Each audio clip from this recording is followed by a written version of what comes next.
Good morning, everyone. This is Joan Garnett, and I'd like to welcome you to our webinar for employment law updates for 2018. We appreciate your attendance today, especially the day after a holiday. We're delighted to have Eric Becker as our speaker. Eric is the head of the labor and employment practice at Cummins & White, and Eric has actually been our go-to legal authority here at GPA for both our own organization as well as many of our clients for over 12 years.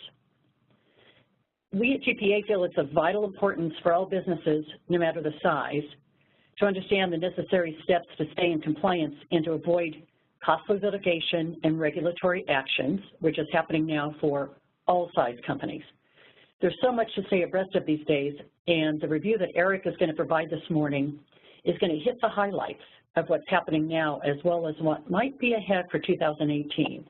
I was going to start this out by saying happy 2018, but given what's going on from a regulation standpoint, I'm not so sure it's going to be that happy. But anyway, if any of you have questions as we go along, please submit them as we go, and Eric is going to address them at the end of each segment, as well as address any remaining questions at the end of the webinar.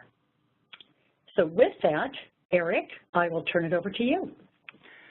Thank you, Joan, and good morning, everybody. I want to thank you all for attending this important webinar today, and I want to thank Garnett-Powers for inviting me to present on this topic.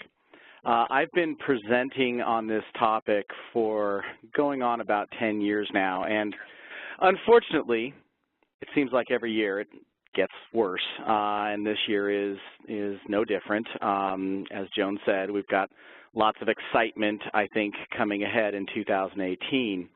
What I'm going to be doing today is talking through some of the most important changes to employment law that went into effect on January 1st, as well as some changes that will be coming along during the year.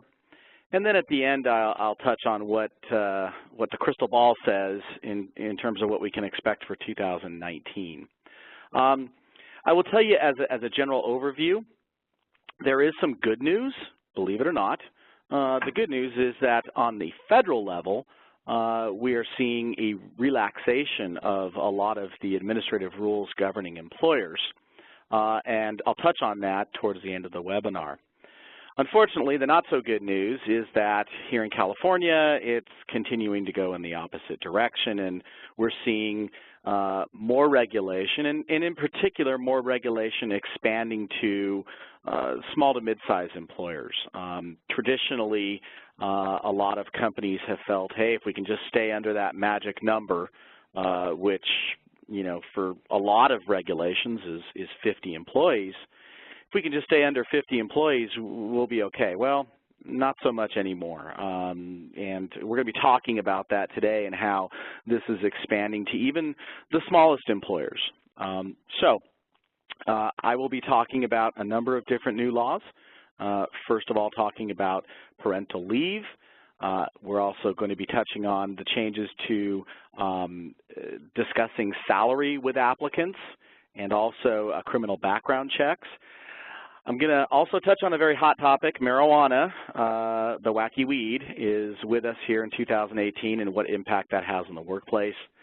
And I'll also touch on some cases that came down last year here in California that might impact your business, and again, federal regulations. As Joan said, if you have questions, please type them into the question dialog box, and I'll try to answer questions regarding each topic at the end of that segment. Or if I miss it, or if you want to hold it till the end, we'll answer questions at the end of the webinar.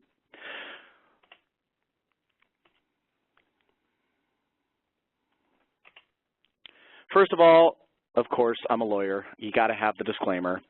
So this webinar should not be considered as providing any legal advice or legal opinions, because every situation that you run across in the workplace is different, and some subtle facts regarding that particular situation might change the advice or opinion that is given. So what we want to do today is really give you a guide and some information on these new laws and the potential impact. But when it comes to specific situations, you should always seek the advice of your legal counsel to review those matters, as well as any changes to case law which may occur between now and the end of the year, because it seems like every year we have major changes that come along during the course of the year in addition to these new laws.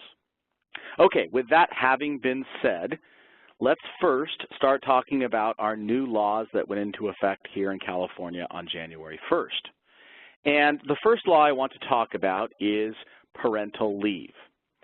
So this is known kind of generally as baby bonding leave, leave that a parent takes from work to care for a newborn child or a child that is placed with the parent through adoption or foster parenting.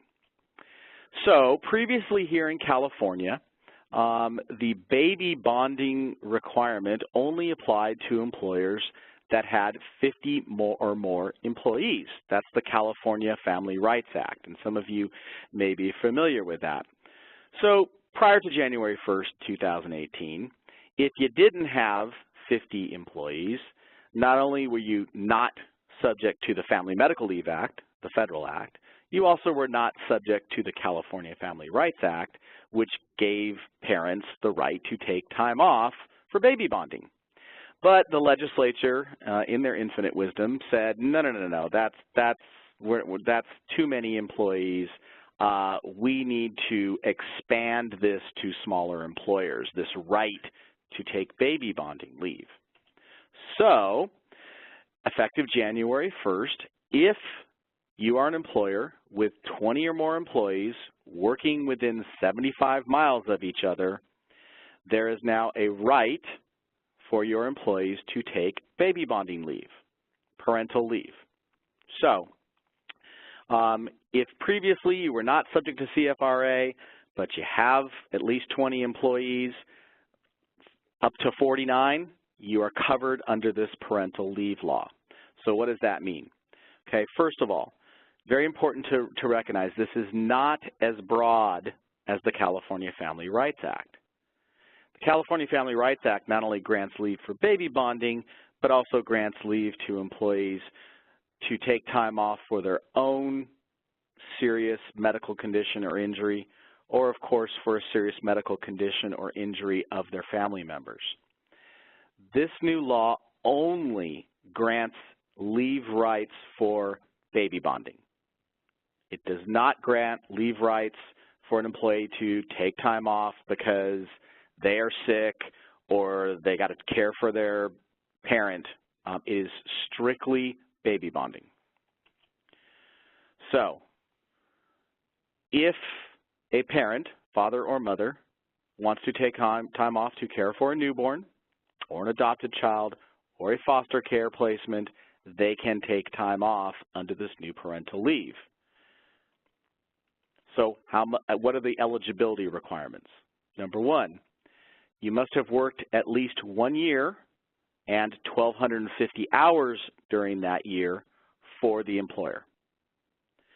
If the employee has only been with the company for 6 months, or the employee is a very part-time employee and doesn't work 1,250 hours in a year, they are not entitled to parental leave. What leave do you receive? You receive 12 weeks of leave, and that's an unpaid leave, at least unpaid by the company. And the leave must be taken within 1 year of the child's birth or the placement through adoption or foster care. So, dad has a new baby.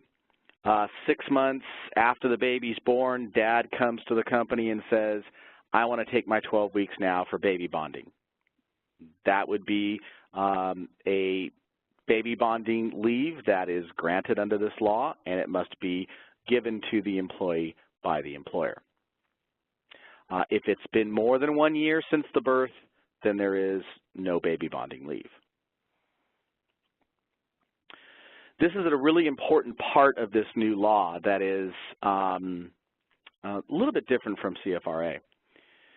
When an employee is going out on baby bonding leave, the employer has to give that employee a guarantee that they will be able to return to the same or comparable position. And that guarantee has to be given at the start of the leave. Okay?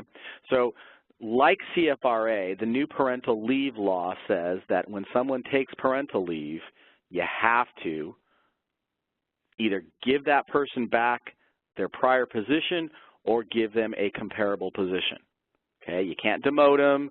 You can't transfer them to Fresno. You can't say, sorry, we had to fill your position. We have no position available for you. The important part of this is that that guarantee has to be given at the start of the leave. How do you prove that you gave that guarantee? My point is you better put it in writing. You better have something in writing that you give to the employee. Usually what I would recommend is that you give the employee a letter, okay, and you have the employee sign an acknowledgement that they've received the letter, and the letter would set out the details of the leave. You've been granted a leave effective January 31st.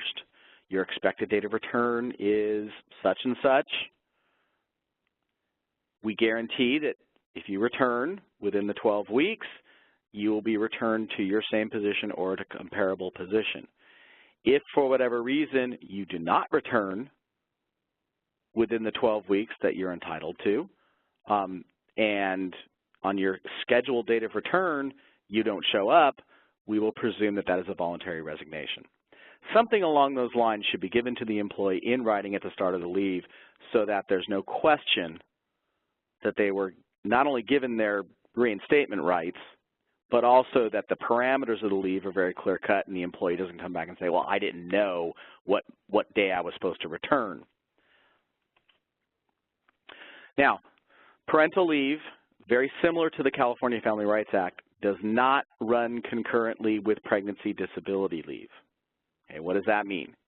It means that if a female employee needs to take time off because they are disabled due to the pregnancy, either before they give birth or after they give birth.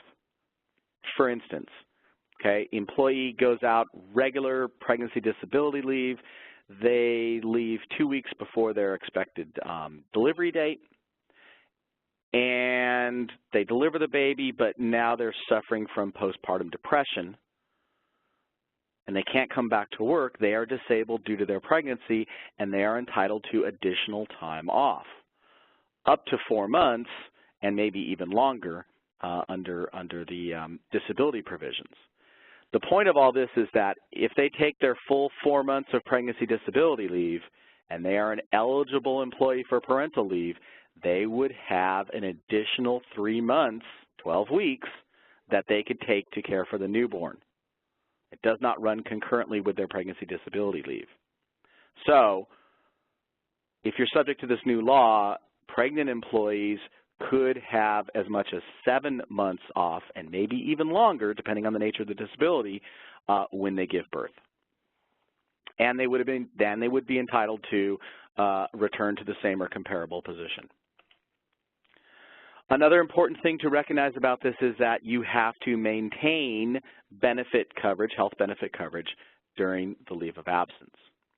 In other words, you have to continue the employee's eligibility to be on your benefit plan. Now, you can require them to pay for their portion of the benefits, whatever that is, and a lot of times employers run into problems here because the employee is not receiving a paycheck and you can't deduct their contribution for medical premiums. So you've got to figure out a way to try to collect that, hopefully during the leave of absence itself. Because once an employee finishes their leave, if they decide to quit, it's very difficult to go back and retroactively collect those health benefit premiums. But you have to maintain benefit coverage during the leave. Now, this is an interesting twist for anybody out there who is currently a CFRA employer, meaning you have more than 50 employees, 50 or more, but you have other locations that are not within 75 miles of the main mothership where you've got a lot of employees. And I have some clients that have this situation. Maybe I've got a headquarters in Anaheim that's got 100 employees, but I have another location up in Bakersfield that only has 30 employees. Well, under FMLA CFRA, that Bakersfield group would not be covered because they are not within 75 miles of the location where there's 50 or more employees. And the question is, well, if they're not covered by CFRA and we are a CFRA employer, do they have parental leave rights under this new law? And the answer is yes. So any location that's got 20 or more employees would be covered under parental leave. They would not, however, be covered under CFRA, even with this new law, because they're not within 75 miles of at least 50 employees. One other question that may come up is, well, what about pay? Employees oftentimes come to the employer and say, hey, I want to be paid for my parental leave. Don't I have a right to be paid for my parental leave? And the answer is that the employer is not obligated to pay the employee their wages during their parental leave, but the employee may have rights to get paid by the state through the Paid Family Leave Program. That is a program that is paid for through our taxes. Employment taxes come out to fund that program, and the employee has to go to the state to apply for their paid family leave benefits. So any employee taking a parental leave may be eligible for paid family leave, but not for the full 12 weeks. There's other parameters around paid family leave that I'm not going to go into today, but I just want to mention it because a lot of times employees ask about it. So they could be eligible for paid family leave if they're taking a parental leave, but they've got to deal with the state in order to get paid. You don't have any obligation to pay them. Okay, any questions about parental leave? Anybody want to type anything in? Fantastic, let's move on. And if you want to type in a question at the end, please feel free. Okay, let's talk about salary history of applicants. This is another new law. Last year we had a lot of discussion, and 2 years ago, about the Fair Pay Act. And the Fair Pay Act is an act that the legislature passed to make sure that nobody was being discriminated against in their pay by gender or national origin or race. And part of what the Fair Pay Act said was that employers could not rely on the prior salary of applicants in setting a wage or salary for their new hire. And so there was a lot of back and forth with the legislature on, well, why don't we just ban employers from asking about it? And that's what the legislature decided to do this year. So this new amendment says that employers may not ask applicants about their salary history or prior benefits. So you can't ask an applicant, what did you make at your prior employer? Or what were the benefits that were offered? And you must disclose your pay scale for the position that the applicant is applying for upon request of the applicant. So if, and I've seen a lot of applications recently, employment applications, where people have said, hey, how does this affect my employment application? If your employment application has a box for prior wage or prior salary, whatever the case may be, you need to remove that from the application. So you don't want to ask for it in writing, and you certainly don't want to ask for it verbally in an interview. You don't want to ask an employee while you're interviewing, or an applicant, excuse me, while you're interviewing them, hey, what did you make at your prior employment? However, this new law does not prohibit voluntary disclosure by an applicant. In other words, if an applicant comes in and says, hey, I was making $40,000 at my prior job, I want to make at least $45,000 here, nothing wrong with that. The employer is not prohibited from listening to the employee's requests. However, under the Fair Pay Act, you still cannot rely on the prior salary of the applicant in setting their wage or salary. So you got to look at other factors in determining whether or not that $45,000 salary is sufficient, or whether or not a little less or a little more, whatever the case may be. You just can't say, oh, well, you made $40,000, well, I'm going to pay you $42,000, and I'm going to rely solely on the fact that you were making $40,000. A lot of applications now have a statement asking the employee what their expected or salary or desired salary would be, and there's nothing wrong with that. You can ask that on the application because it's not based on prior salary history. It's strictly based on what do you want to make. But if the employee shares or applicant shares voluntarily their prior salary, again, you can listen to that, but you have to be careful in taking that into account in determining what their new salary is going to be. And I guess the caution there is you really have to take a look at, okay, if I'm offering this employee $45,000 because they say they made $40,000 at their prior job, what have I offered prior applicants who may be of a different gender or a different national origin or race, and is there a disparity there? Because if there's a disparity there, that's what could get you in trouble. So let me use an example. Let's say you got a male applicant who comes in and says, hey, I made $40,000 at my prior job. I want to make $45,000. You say, okay, well, I get it. I want to give you a raise over your prior salary. We'll pay you $45,000. But the last 3 female applicants you hired for the same position, you only offered $41,000 to. That could be a problem. So just be careful in how you use the information that is voluntarily disclosed by an applicant. Okay, any questions about that particular topic?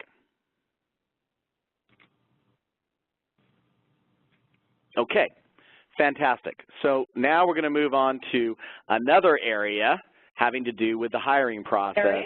Oh, is there one up there? It's Joan. I just wanted to ask you a question, if I may. Sure. And I'm not sure if you've already implied this or not, but I had read something recently that you could still ask about annual bonuses or commissions. Is that true? Well, I mean, the statute particularly, addresses salary and benefits. So then the question is, are commissions salary or benefits? Okay. Okay.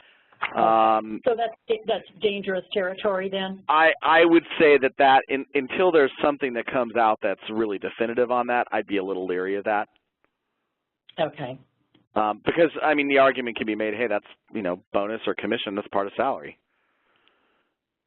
I see. Okay. I think read something. Oh, go ahead. Oh, go ahead, Joan. Well, I also had read something about in the offer letter to an applicant that if you included conditional in that offer letter, that there's a way of actually finding out what that salary was, that you could actually require a W-2. Is that something that folks can do, or? Well, I mean, look, so what you're saying there is it's a distinction between someone who is an applicant and somebody who has been offered hire, and they've been offered a conditional position, and it's conditioned upon you supplying this information, right?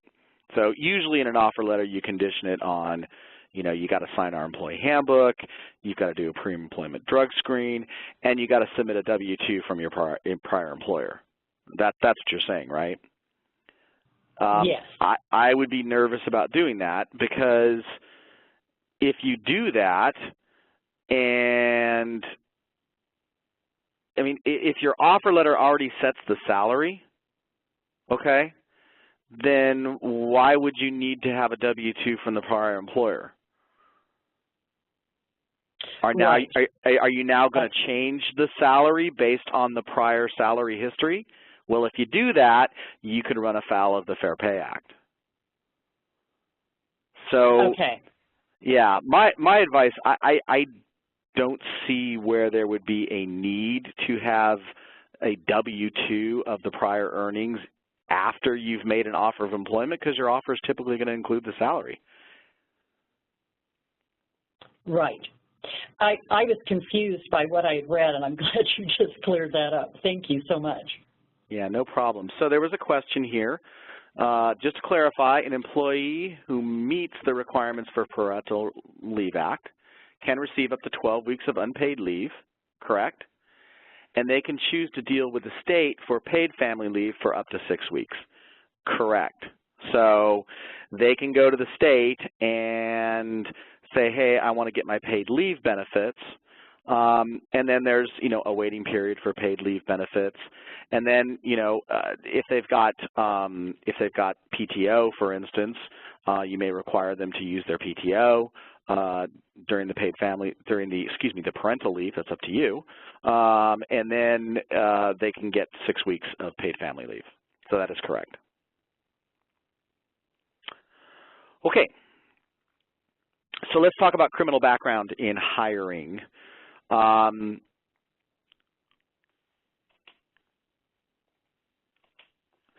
So some of you may be in Los Angeles and are familiar with the term ban the box, because ban the box, and it's a nationwide effort, but ban the box was adopted in LA City last year. And what essentially happened was that LA had an ordinance, San Francisco had an ordinance, and ban the box basically means you can't ask applicants about their criminal background on an application, right? Have you ever been convicted of a felony, yes or no? The box. And effective January 1st, the ban the box ordinance was adopted by the state legislature, so now it applies statewide. What does that mean? It means you cannot ask applicants about criminal convictions. Everybody, used to have on their application that statement, and then you'd have to qualify it with it can't be a marijuana conviction more than 7 years old, blah, blah, blah, okay? You can't have any of that anymore. You cannot ask applicants about criminal convictions either on the application itself or in an interview. So what does that mean? It means that you can require a criminal background check after you have made a conditional offer of employment. And as Joan just talked about, if you give employees offer letters, one of the things you should say in the offer letter is the offer is contingent upon them being subjected to a criminal background check. So essentially what this new law says is you can't get into criminal background until you get to the point where you actually have offered the employee employment. So that takes away something that we used to see quite a bit, where the employee checks the no box for have you been convicted of a felony on the application, and then the criminal background check pops up with a felony conviction, and boom, automatically you're not going to hire them because they falsified their application. That's now out the window. And it gets more complicated from there. So if you use criminal background checks after the conditional offer of employment, you cannot consider the following that shows up on the criminal background check in making your decision ultimately to hire the employee.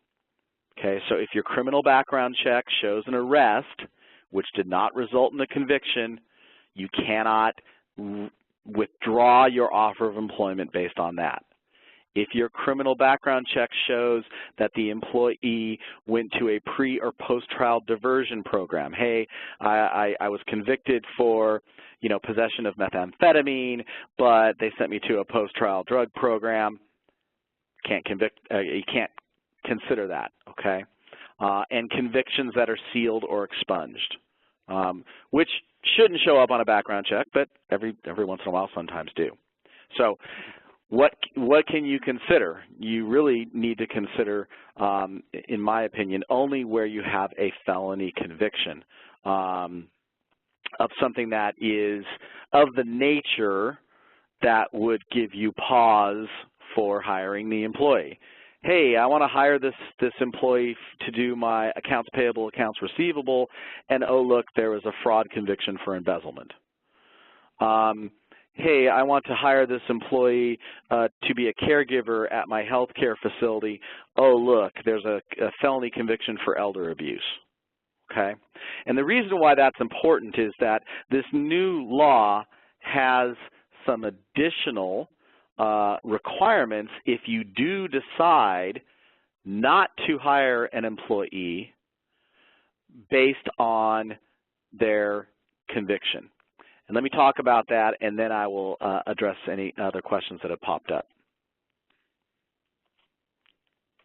So, if you have a conviction that's revealed in that background check, you cannot deny employment. You cannot withdraw your offer unless you can show that there was a direct and adverse effect on the ability to perform specific job duties. So in other words, you got to look at that conviction and you got to look at a number of different factors and decide, hey, is this enough to justify not following through with my offer of employment? And this must be an individualized assessment. What does that mean? It means you can't have a blanket policy. Anybody convicted of X, we're not going to hire. You have to look at each situation individually and look at a number of different factors. What must you look at when you're doing this assessment? The nature and the gravity of the offense. What kind of offense was it? How serious was it? Etc. The time that has passed since the offense. Is this something that happened last year? Is it something that happened 20 years ago? And the nature of the job sought. Is there a connection between what the person was convicted of and what job they're applying for? If they were convicted of selling drugs 20 years ago and they're applying to work as a construction employee, is there really any connection there that would prohibit that employee from being able to perform those job duties? Finally, if an applicant is denied based on the conviction, if you decide after doing that, and by the way, the assessment itself that I just talked about does not have to be in writing. The statute specifically says it doesn't have to be in writing, but as a practice, I think it's a very good idea if you're going to deny somebody based on a conviction to have something in writing showing what you considered and what your reasoning was for that decision, because that's going to be evidence to show that it wasn't just a blanket denial and that you actually performed this assessment, because if you didn't perform the assessment, then you run the risk of a discrimination case. So if the person is denied based on the conviction, you must notify the applicant in writing and allow a response. It's very similar to the Fair Credit Reporting Act.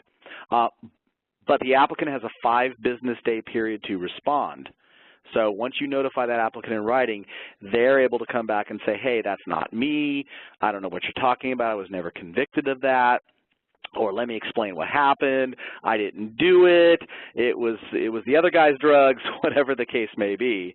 And then you have to consider those things in determining whether or not you're going to finally deny employment. Okay, let's talk about a couple questions that we have up here. Whoops. Okay. Could you go back to the point about having to disclose pay scale to applicants who asked? Okay, I missed that. All right, no problem.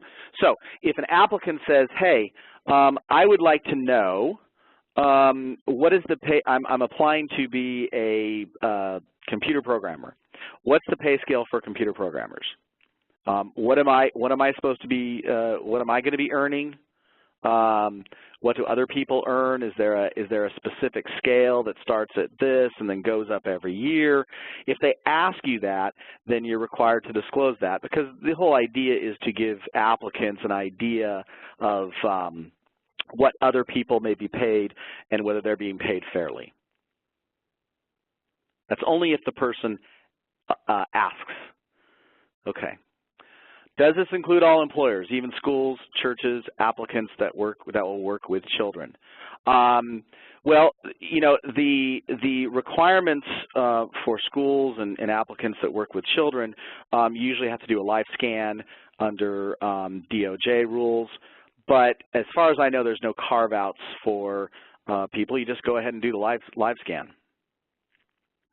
Can you state on an application that background checks are performed? Absolutely. Okay, and as a matter of fact, it's probably a good idea. Usually at the end of the application, you got some fine print that talks about at-will employment and the fact that any offer of employment will be conditional, and it's conditioned on pre-employment drug screen, pre-employment criminal background check, etc. Nothing wrong with that. As a matter of fact, I think that's probably a good practice. Okay. Do we need to state in the letter to the applicant that they have 5 days to respond or the response period? Yes.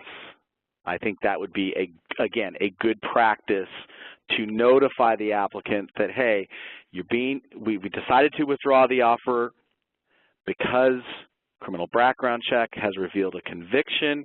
This is the conviction or convictions that were revealed, date, etc. You have 5 days to respond to this letter and give us any information that you would like us to consider in deciding what we are going to do with our offer of employment. Something along those lines I think would be a good practice. Okay, good questions. Thank you. Okay, so we're moving on now to talk about marijuana legalization. And the reason I included this in there is I'm still getting a lot of questions from employers about how do we deal with this? It's legal now in California. Can my employees smoke weed on the weekends and there's no problem? Okay. So as you know, it is now legal to possess and use under Proposition 64 marijuana. And how does that affect the workplace? Well, even though it may be purchased retail, you don't have to have medical certification. Proposition 64 did not change federal law. And some of you may have seen in the news, you know, the federal attorney general, Jeff Sessions, has said, you know, we're going to continue prosecuting marijuana distribution or sales under federal law, and it still is a controlled substance that is prohibited. So even though it's legal under California state law, it is still illegal under federal law. And furthermore, Proposition 64 expressly stated in the proposition, in the law that was adopted, that you can have policies and enforce policies against marijuana use in the workplace, being under the influence of marijuana, etc. So you can still test people pre-employment and post-employment. And if they test positive, you can deny employment based on that, withdraw your offer, or you can terminate employees. Now, this is the question that I've been getting quite often. Yeah, but what if the employee legally used marijuana over the weekend? They're not currently under the influence because they said they did it over the weekend and it stays in your body for a long time. The answer to that is there's no defense that, hey, I didn't use it before I came to work, I used it over the weekend, it just stayed in my body.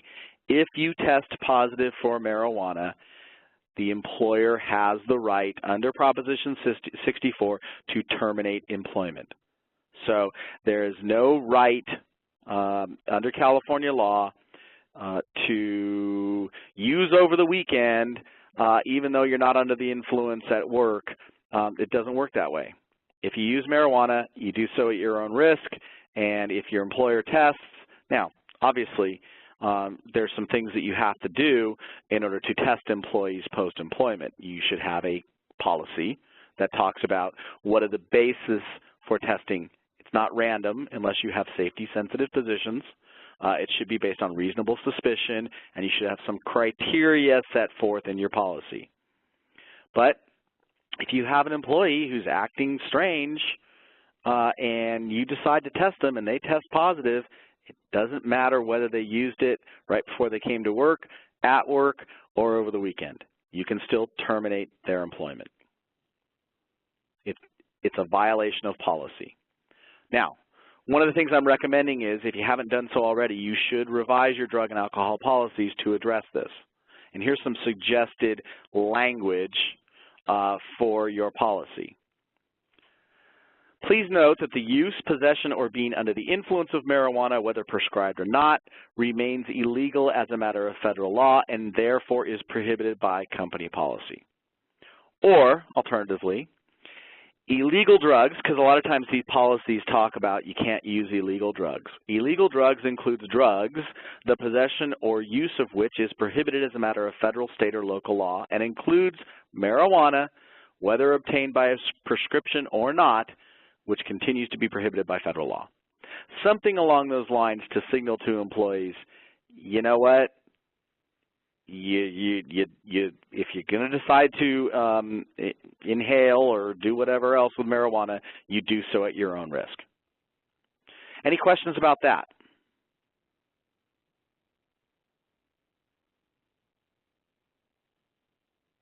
Okay, so let's talk about harassment and discrimination. For those of you who are over 50 employees, you know that you have a requirement to train your supervisors every 2 years on sexual harassment. And a couple of years ago, it was decided that that harassment training should include a segment on bullying.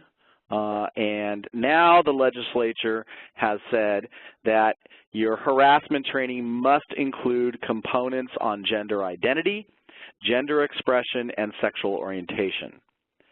So if you do harassment training for your supervisors, you need to make sure that your training includes sections talking about the prohibition on harassing people because of their identity or their expression, whether that's transsexual behavior, transgender behavior, and sexual orientation. Even if you don't have that requirement for harassment training because you're under 50 employees, you need to make sure that your policy specifically prohibits discrimination and harassment based on gender identity and expression. Because even if you don't have the training requirement, you still have a requirement under California law to have a compliant sexual harassment policy that is in writing and given out to employees, and you need to make sure that policy talks about gender identity and expression. Okay, that means transgender or transsexual expression. You should specifically mention that, okay? So one of the things I wanted to mention about that, even if you don't have a legal requirement under AB 1825, which is the law that was passed a number of years ago requiring sexual harassment training, given everything that's going on in the wider culture, probably a good idea to put your supervisors and managers through some sort of training.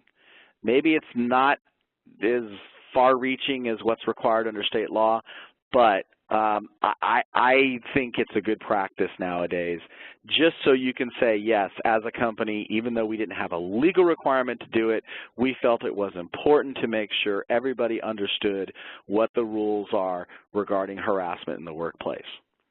And a lot of employers now are beginning to also provide training for their employees because, of course, a lot of harassment occurs between employees. And again, it's just a good practice to show that, hey, we take this seriously and we took all reasonable steps to prevent harassment from occurring in the workplace. But the most important thing I want to stress is that if you do not have a sexual harassment policy, or if you haven't changed your harassment policy in a number of years, you need to look at that, because there's been a number of changes regarding what has to be in a harassment policy under the regulations here in California, and you want to make sure you have a compliant policy. So have somebody review it, make sure you take a look at that, and if you need to make changes to it, roll out a new policy, even if it's just an amendment to your handbook. Okay. Immigrant protections. This is another pretty far-reaching law that was passed and effective January 1st. And what this law says is that California employers are prohibited from allowing ICE agents on premises without a judicial warrant. So you may have seen in the news recently that ICE did a number of enforcement actions at 7-Elevens, including here in California. Okay, if ICE shows up at the door like they did at those 7-Elevens, the employer is obligated to ask, do you have a judicial warrant? And if ICE does not have a judicial warrant, the state says you as the employer cannot permit them onto your property, which of course puts employers in a horrible situation. You've got federal agents and you're going to tell federal agents, no, you can't come in. Well, the state says you as an employer have the control over your premises and you should not let them in unless they have a judicial warrant. The state also says that if ICE makes a request to review employee records, okay, in other words, ICE says, and this is the way this goes down, ICE gives what's called a 3-day notice that they want to take a look at your I-9s, okay, that the employer must say, hey, before I'm letting you look at my I-9s, I want to see a warrant or a subpoena. And furthermore, if you get notice that ICE is wanting to review your records, you have to give notice to your employees within 72 hours that ICE is seeking to inspect those records. And whatever the inspection results are, you have to provide notice to employees saying this is what ICE found. ICE found that all of the I-9s were completed correctly, everything's fine, or ICE found that certain I-9s didn't have the required boxes checked and we are going through a review to correct that, et cetera, et cetera. The important thing about this is that you need to make sure that, for instance, if your operation has a night shift, okay, that whoever is in charge of your night shift knows that if someone shows up at the door asking to come in to interview employees from ICE, that they need to tell them you're not allowed to come in unless we see a warrant. Because this law says that employers will be fined up to $10,000 for non-compliance. And you want to make sure that nobody lets in ICE by mistake and puts your company at risk.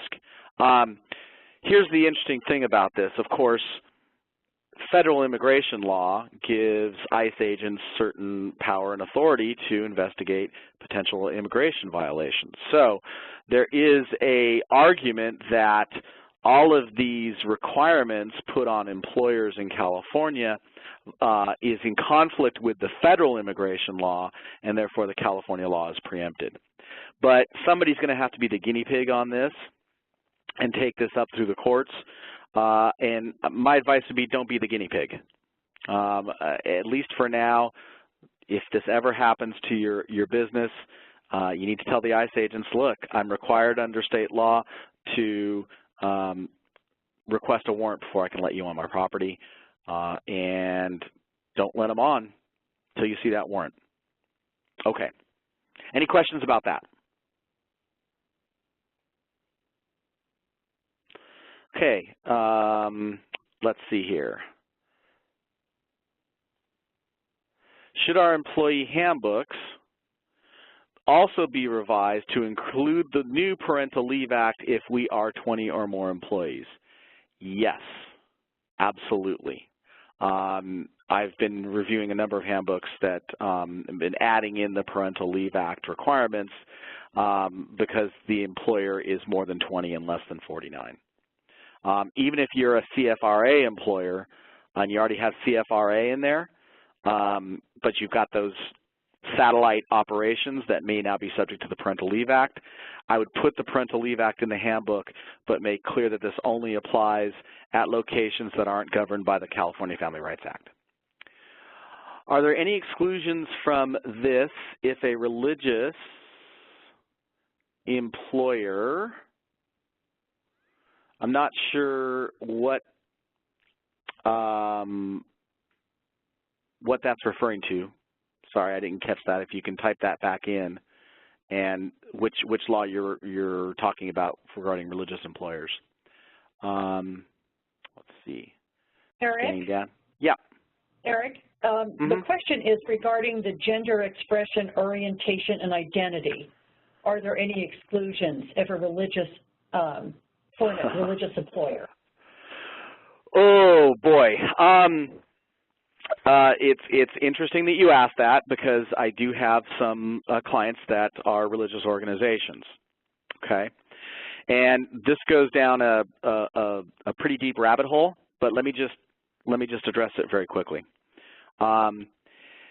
It depends on what positions you are talking about within the religious organization. Okay. If you are talking about what is called ministerial positions, you know, this happens a lot with religious schools. Our teachers teaching religious doctrine, and if they're teaching religious doctrine, then they can be considered ministers of the church, and ministers of the church are excluded from coverage under both the federal and the state discrimination laws regarding something like gender identity or expression. If you're talking about the janitor who works at the school, the ministerial exception is not going to apply in that situation, and yes, those requirements would apply for that particular position.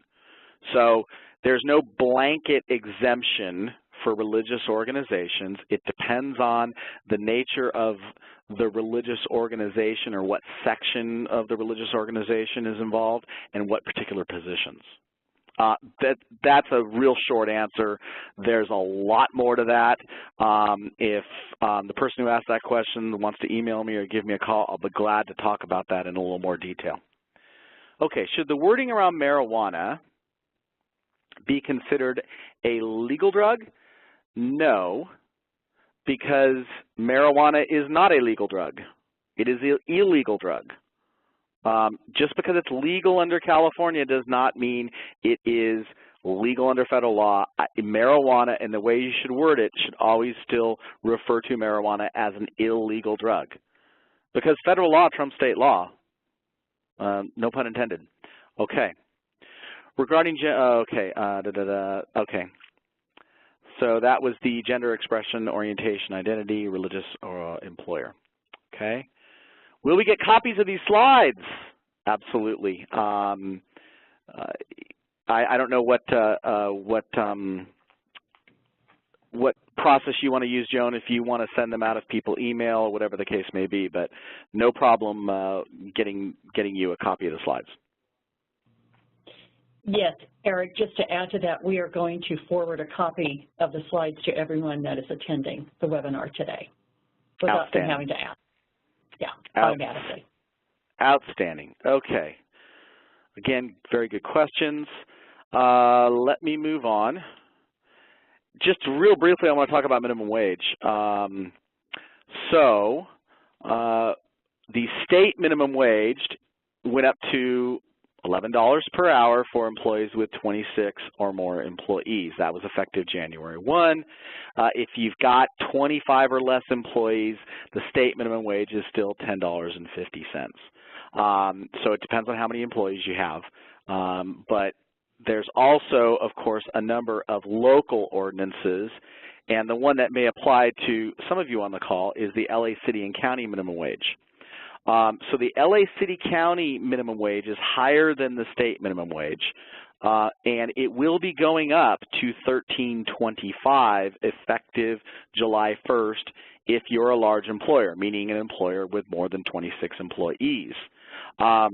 It goes up every July, and I don't know why the city and county decided to, you know, I mean, they passed their law before the state did, so they decided to make it a July effective date. So you've got all these different dates between January and July.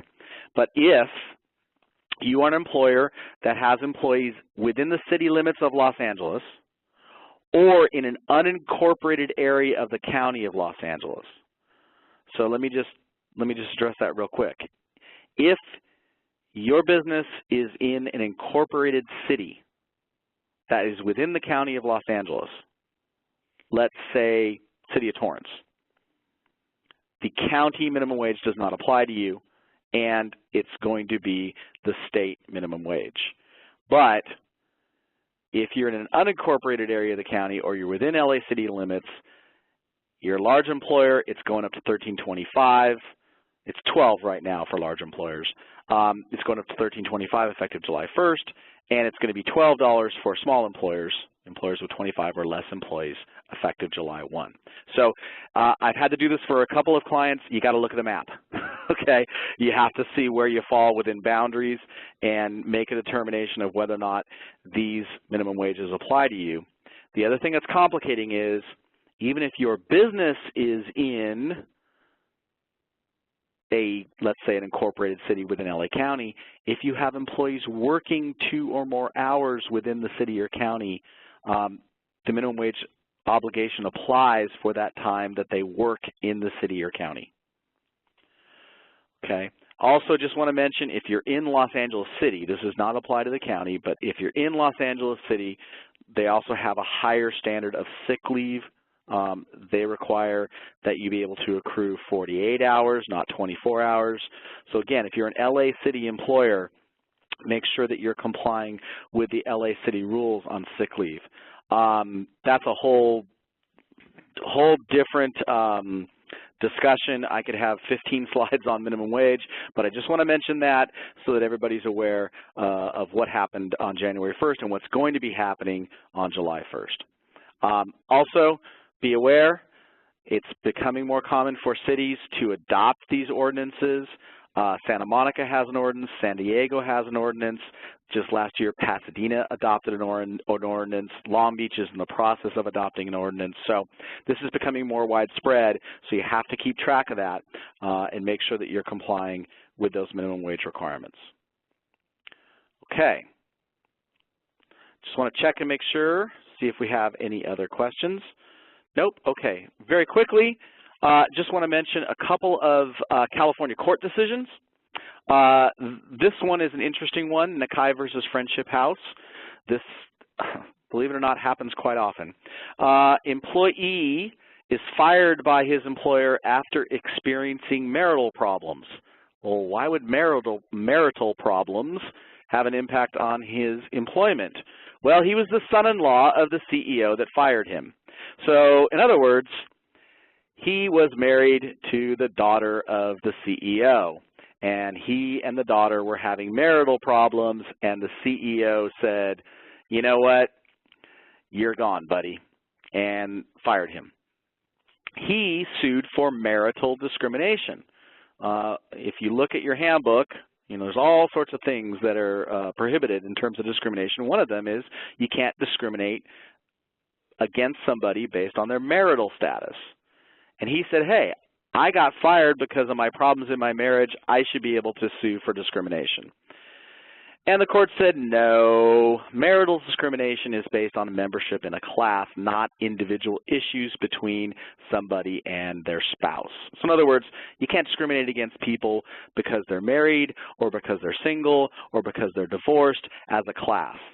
But if you're having individual problems with your spouse and mama decides to let you go, too bad. So interesting case. It does come up very often, family dynamics in a business, and California says you don't have marital discrimination rights in those circumstances. Another case that's important is this next case, which is, oops, why isn't this popping up? Mendoza versus Nordstrom. This is a California Supreme Court case, came out last year. What this court case says is that employees are entitled to 1 day of rest for each 7-day work week. That was a statute that was already in effect, but the employee in this case was suing Nordstrom saying, hey, that means any rolling 7 consecutive days, I get to have a day off. And the court said, no, it's a fixed 7-day period. If your work week is Monday to Sunday, the employee has to be allowed a day off during that Monday to Sunday work week. It's not a day off in every 7 days worked. So that means that employees can be required to work 7 consecutive days if it stretches over 2 work weeks. So for instance, it's a Monday to Sunday work week. The employee works Saturday, Sunday, Monday, Tuesday, Wednesday, Thursday, Friday, 7 days, but it's over 2 work weeks. That's fine. You just cannot require them to work 7 consecutive days in the same work week. Understand, if the employee volunteers to work 7 days, that's fine. The state law basically says you can't require them to work 7 consecutive days in that 1 work week. So very important distinction. There was a lot of people worried the Supreme Court might say, no, it's a 7 rolling days, which would make things very complicated. But good one, that one came out in favor of employers. Okay, very quickly, because I know we're running short on time, federal developments, couple of things. You may have heard last year about the Federal Department of Labor passing new overtime rules that would have made more supervisors and managers non-exempt and made it so that they were eligible for overtime. That was blocked by a federal court injunction. It is still blocked, and it should be overturned, and the new administration is probably going to revise that. So we don't have to worry about new overtime rules probably for the next 4 years. Another important development that is on the horizon is that the U.S. Supreme Court is considering whether or not class action waivers and arbitration agreements are legal.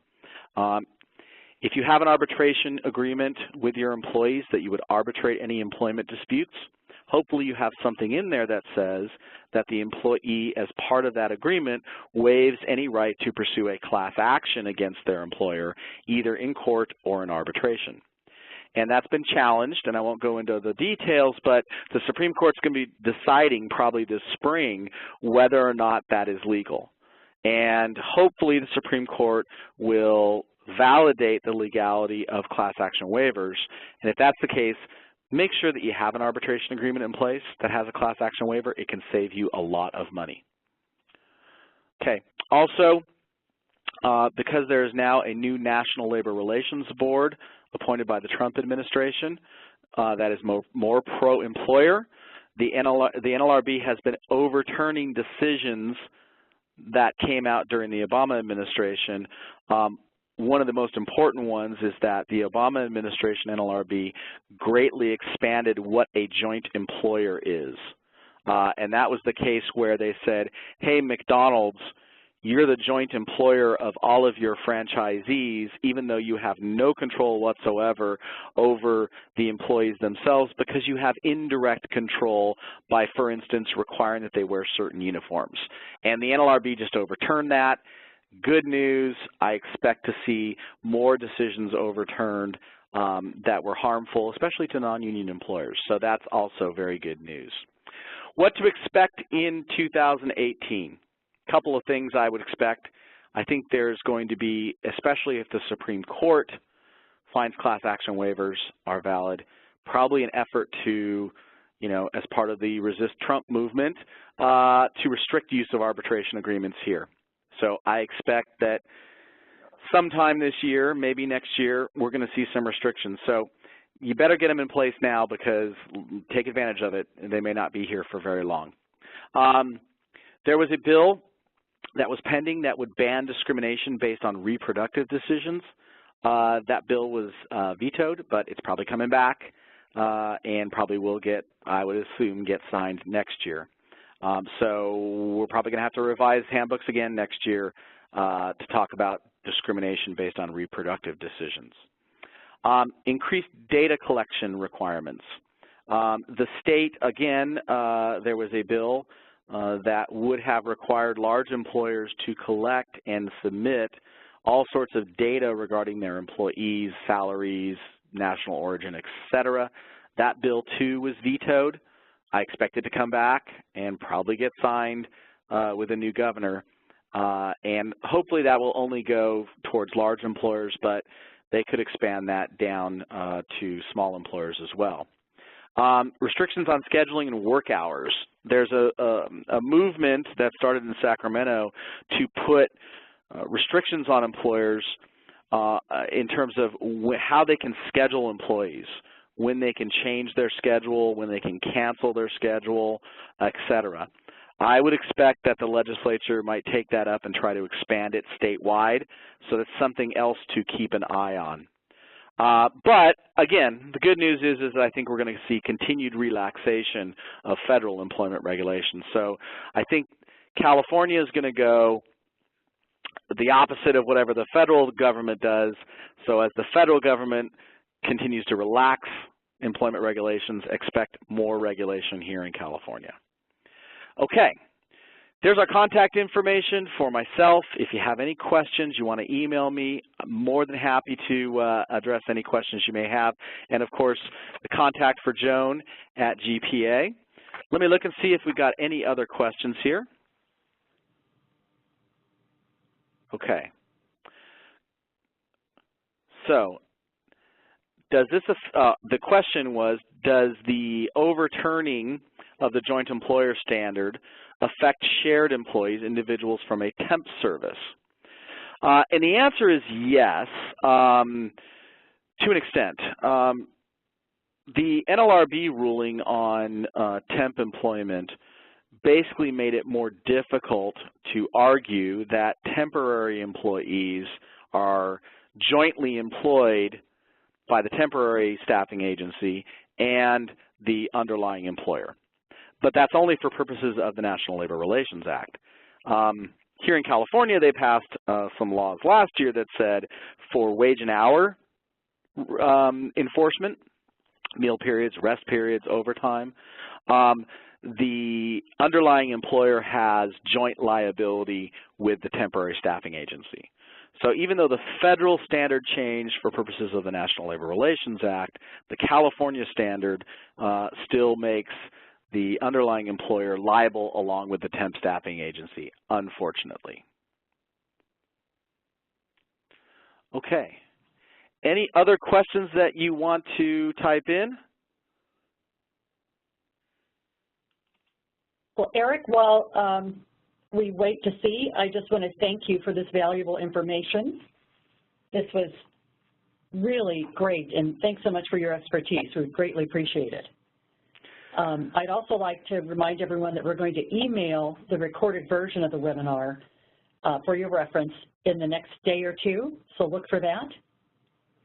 And it doesn't look like there are any more questions, Eric, so I think we'll go ahead and conclude the webinar. And again, feel free to email us if you have questions after we close out.